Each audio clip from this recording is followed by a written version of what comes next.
So what you do is you contact your bank and you say, please put 500 yuan a month into a gold accumulation plan for me. The value, the annual, this year, or I think last year's household savings were calculated to be the equivalent of about $2.5 trillion. According to Alasdair Macleod, a staggering $2.5 trillion in Chinese savings is poised to imminently flood the gold market, representing a monumental shift away from the dollar.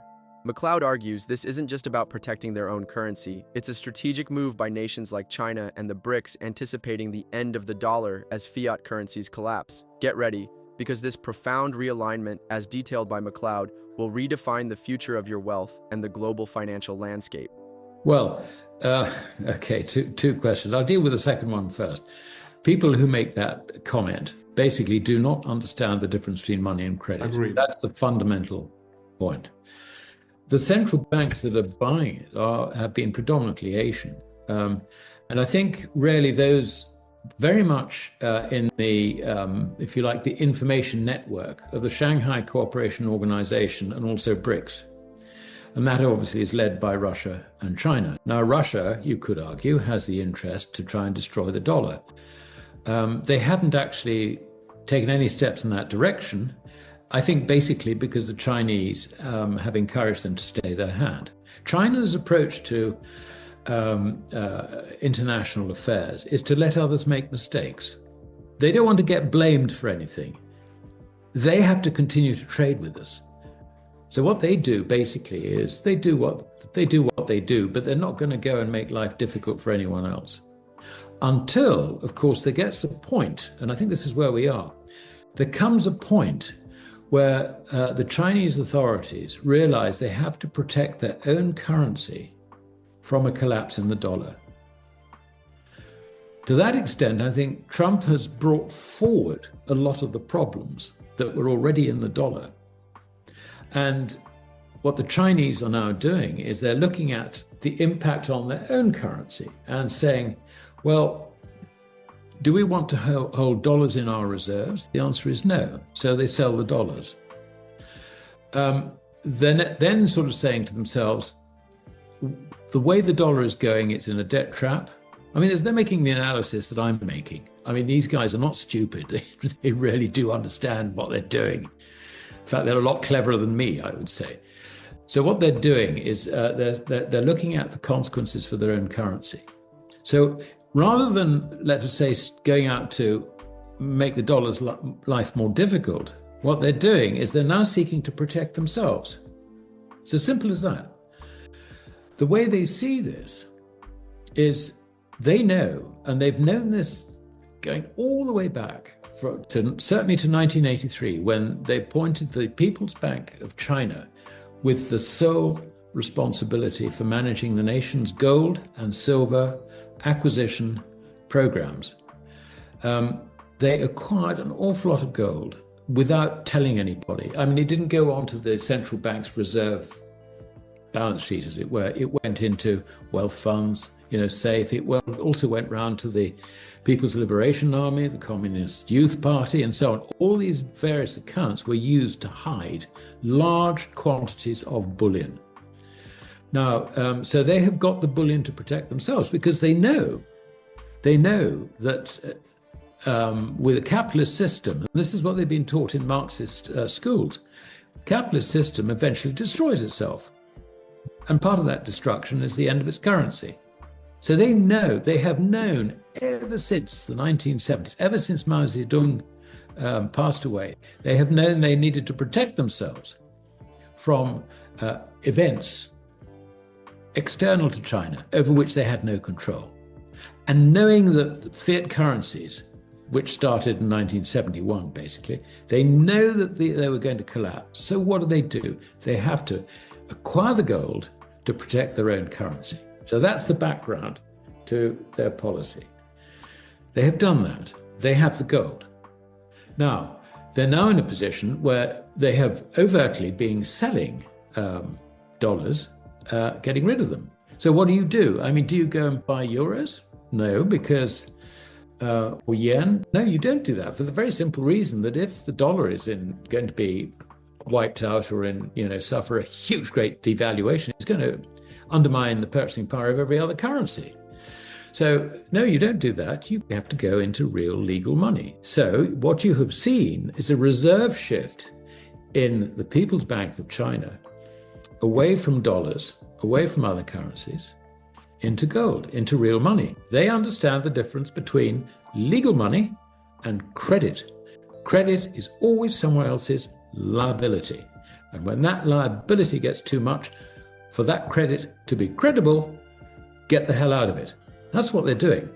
And so if you look at the central banking community as a whole, it's all the central banks who regularly meet as members of the Shanghai Cooperation Organization or dialogue partners of the Shanghai Cooperation Organization, and so on and so forth, and also the BRICS members. These guys, they meet and they talk. And not only that, but of course, people who are not, or central banks that are not quite in that area, they also meet and talk. And they have connections. And they begin to understand this. Like Poland, for example. Poland has been very aggressively accumulating gold. So much so that really there's very, very little available.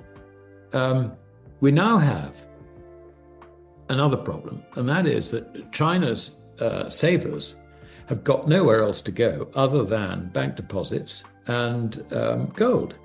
Now, the Chinese are cutting interest rates basically to try and stimulate production, whatever. We don't actually know why they're doing it. We can make assumptions.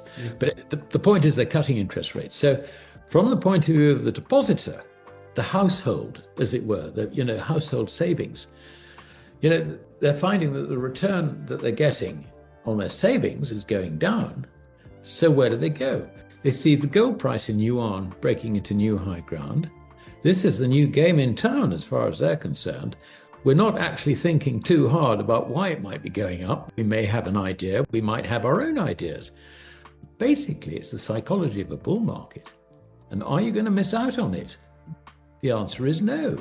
So what you do is you tell your bank, and this is something they have in China, the banks offer in China, they offer gold accumulation plans. So what you do is you contact your bank and you say, please put 500 yuan a month into a gold accumulation plan for me. The value, the annual, this year, or I think last year's household savings were calculated to be the equivalent of about $2.5 trillion. So you can see household savings overhanging the bullion market. The bullion market suddenly making the average person on the street first stop and think, and then secondly, wonder whether he should buy some, and then thirdly, actually going out and buying some. When I read about $2.5 trillion in Chinese household savings, and then how easily they can direct that into gold accumulation plans, it's pretty clear that they're betting on something fundamentally different than bank deposits. It makes me think about my own savings and whether I'm truly diversifying into real money or just more credit, as Macleod would put it. So everything is actually beginning to fall apart for the dollar. And this is, this is why, the gold price seems to have soared, but it's actually the dollar going down. The other interesting thing, and these are developments literally in the last few days, is that the Chinese authorities, led by the People's Bank of China and the Shanghai Gold Exchange, which it controls, have said that they're going to open gold vaults in foreign countries, which will facilitate the buying and selling of yuan instruments, selected yuan instruments, they're finding what they can do, outside China. Now, this is a big, big innovation because up until now, China has never permitted any gold to leave China. Literally, it's like Hotel California for gold. It never gets out.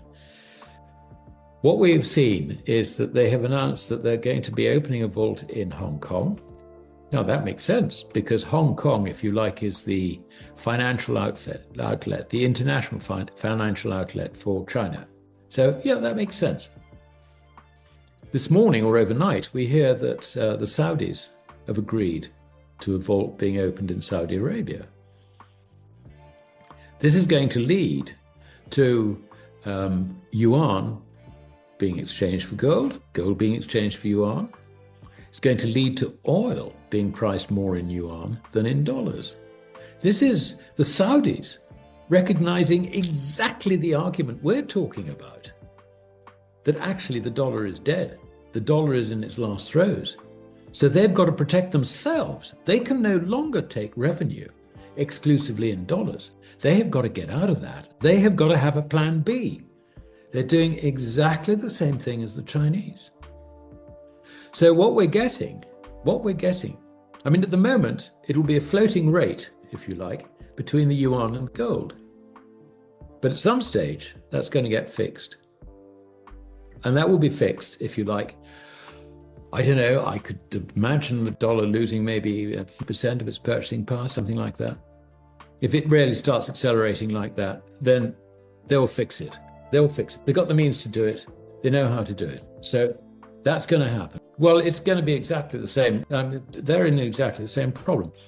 I mean, my friend Steve Hanke, who's a professor at Johns Hopkins University, describes the dollar as the least dirty shirt, if you like, in the lot.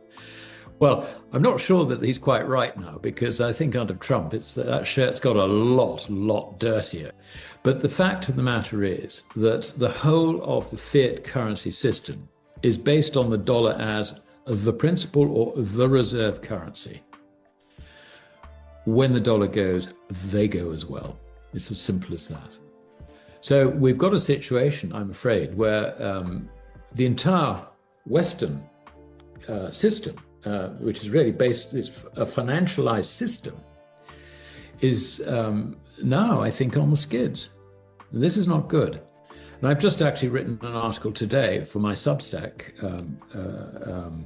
subscribers, describing this as a second Bretton Woods event, if you like. The first one was the dollar was driven off the gold standard, or, which was it was hardly a gold standard, really. This time, we're beginning to see the accelerated collapse in the value of fiat currencies. And this is the beginning of the end for the dollar. And I think, we don't know how long the process will take. I mean, it could be as little as 6 months. It could be overnight. It could be 2 years. It could be 3 years. But I don't think it's very much longer than say, a few years now. And I think also we should be, we're going to get impoverished by this, make no doubt. This is not good.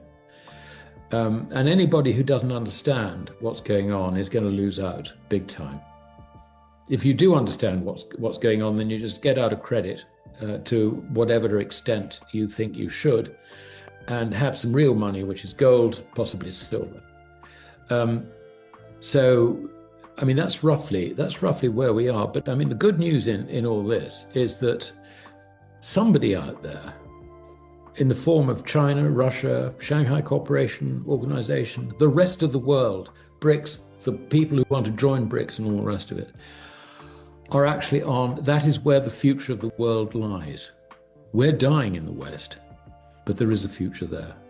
And I think this is a terribly important point. So in the future, those of us who have the means, I think, maybe the youthful energy, can continue in business, if you like, by establishing relations in that new economic bloc, our own having fallen apart. The idea that the dollar is dying in the West while a new economic bloc is rising is a profound thought, and it personally motivates me to rethink my long-term financial strategy. My takeaway is clear. It's time to seriously explore accumulating physical gold or silver, even if it's just a little bit each month. If you want to navigate this changing landscape with us, hit subscribe and join our community. If you're concerned about your financial security and are thinking about investing, check out the first link in the description. It's the platform I use, Interactive Brokers. Click the link to learn more.